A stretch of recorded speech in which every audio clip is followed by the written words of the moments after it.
दोस्तों आज हम एक विंडो एयर कंडीशनर में प्रोफेशनल तरीके से रेफ्रिजरेंट यानी गैस को चार्ज करेंगे, उसमें रेफ्रिजरेंट को फिल करेंगे, गैस को भरेंगे। सबसे पहले आप अपने एयर कंडीशनर के लिए अगर लीक टेस्ट कर रहे हैं या फिर उसे फ्लैशिंग करवा रहे हैं तो उसके लिए आपको ड्राई नाइट्रोजन का इस्तेमाल करना है। ये बात आप जान लीजिए, क्योंकि ड्राई नाइट्रोजन ही आपके सिस्टम से मॉइस्चर को ख़त्म कर सकती है हल्के रूप में, और लीकेज टेस्ट करने का भी यही माध्यम है। अगर आप किसी अन्य प्रेशर से ऐसा करेंगे तो उससे नुकसान भी हो सकता है और हमारे सिस्टम में कुछ डैमेज भी हो सकता है। उसके बाद आप जब लीक टेस्ट कर रहे हैं तो एक उचित प्रेशर के साथ ही लीक टेस्ट करें। ज़्यादा प्रेशर आपकी पाइपों को नुकसान पहुंचा सकता है, आपको नुकसान पहुंचा सकता है। आपको सिस्टम में किस सेक्शन में प्रेशर भर रहे हैं उसी के अनुरूप आपको प्रेशर इसमें देना पड़ेगा। इसलिए आप कोशिश कीजिए कि 150 psi तक का प्रेशर देकर ही आप लीकेज टेस्ट करने की कोशिश करें। अभी आप देखिए, हमने ड्राई नाइट्रोजन के प्रेशर को अंदर भर दिया, लीक टेस्ट कर लिया, अब हम उसे बाहर निकाल रहे हैं। आप देख सकते हैं कि उसके बाद हमने वैक्यूम पंप को जैसे ही सिस्टम से लगाया, गैस प्लस स्विच को हमने थोड़ा सा खोल दिया है ताकि जो ज़्यादा एक्सेस मात्रा में नमी मॉइस्चर है वो हमारे वैक्यूम पंप को नुकसान ना पहुंचाए। इसलिए हमने गैस ब्लास्ट स्विच का इस्तेमाल किया है और अब हम इसे बंद कर रहे हैं। आप देख सकते हैं कितना वेपर्स आपको नज़र आ रहा है भाप के रूप में। ये सब इस एयर कंडीशनर के अंदर था।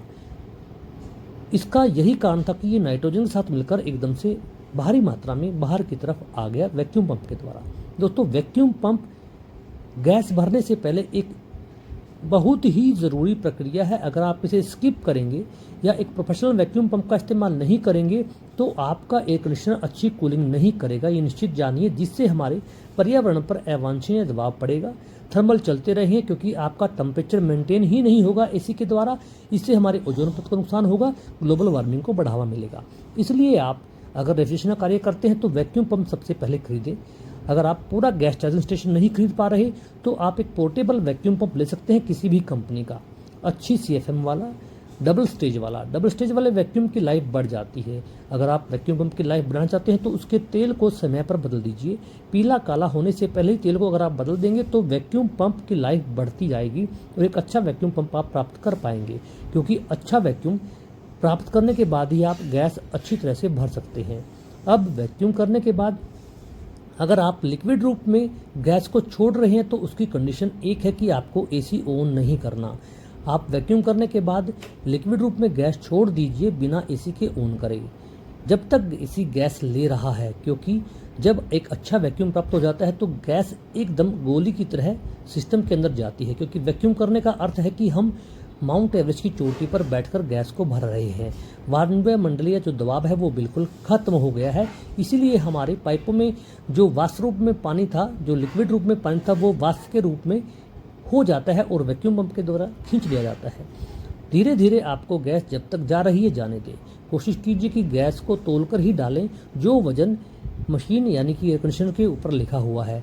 अगर आप ऐसा नहीं कर पा रहे, आपके पास वजन तोलने वाली मशीन नहीं है, तो आप धैर्य से रेफ्रिजरेंट को भरें। गैस अगर कम ज़्यादा हो जाएगी तो आपके एयर कंडीशनर के कंप्रेसर पर विपरीत असर पड़ेगा और कंप्रेसर की लाइफ कम हो जाएगी। इसलिए आपको इसमें धैर्य रखना है।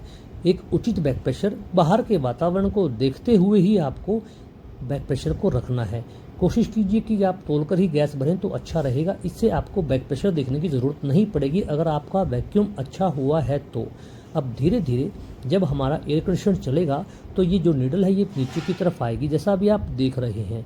अब धीरे धीरे ये सुई वहाँ पर टिक जाएगी जितनी गैस की मात्रा हमने सिस्टम में छोड़ दी है। आपको एसी लिक्विड रूप में गैस छोड़ने के 2 या 3 मिनट के बाद ही चलाना है, ताकि जो हमारा रेफ्रिजरेंट है वो वेपर रूप में दोनों सिस्टमों में कन्वर्ट हो जाए, वेपर रूप में कन्वर्ट हो जाए। अब धीरे धीरे हम गैस अगर लिक्विड में छोड़ना चाहते हैं तो आपको धीरे धीरे ही छोड़ना होगा दोस्तों, क्योंकि अगर आप एकदम से गैस को छोड़ेंगे तो वो अगर लिक्विड रूप में कंप्रेसर में चली गई तो उससे कुछ नुकसान हो सकता है। धीरे धीरे आपको ये कार्य करना है। कोशिश कीजिए कि वेपर रूप में ही छोड़ें। कई बार वेपर रूप में गैस एयर कंडीशनर ले नहीं पाता, इसलिए हमें लिक्विड रूम में छोड़ने की मजबूरी हो जाती है, लेकिन दोस्तों बिल्कुल हल्की मात्रा में। अभी आप देख सकते हैं एवापोरेटर की स्टार्टिंग पाइपों पर रेफ्रिजरेंट लिक्विड आना शुरू हो गया है। अब धीरे धीरे ये सारी कूलिंग हमारे इस एवापोरेटर की कोयल में फैल जाएगी। दोस्तों कोशिश कीजिए कि आपको एवापोरेटर की लास्ट पाइप तक मॉइस्चर को देखना है, क्योंकि अगर आपका लिक्विड एक अच्छे माइनस टेम्परेचर में होगा तो आपकी जो पूरी एवरेटर कूलिंग कोयल है उस पर मॉइस्चर आ जाएगा। अगर हमारे काम में कुछ कमी होगी, गैस की क्वालिटी में कुछ कमी होगी, तो आपका कुछ पाइपें बिना मॉइस्चर के रह जाएंगी, यानी कि जो हमारा तापमान सेक्शन के ऊपर होना चाहिए था वो तापमान नहीं आ पाएगा, जिससे आपका एयर कंडीशनर का कंप्रेसर लगातार चलता रहेगा और कूलिंग लॉस होगा, जिससे हमारा CO2 बढ़ेगा।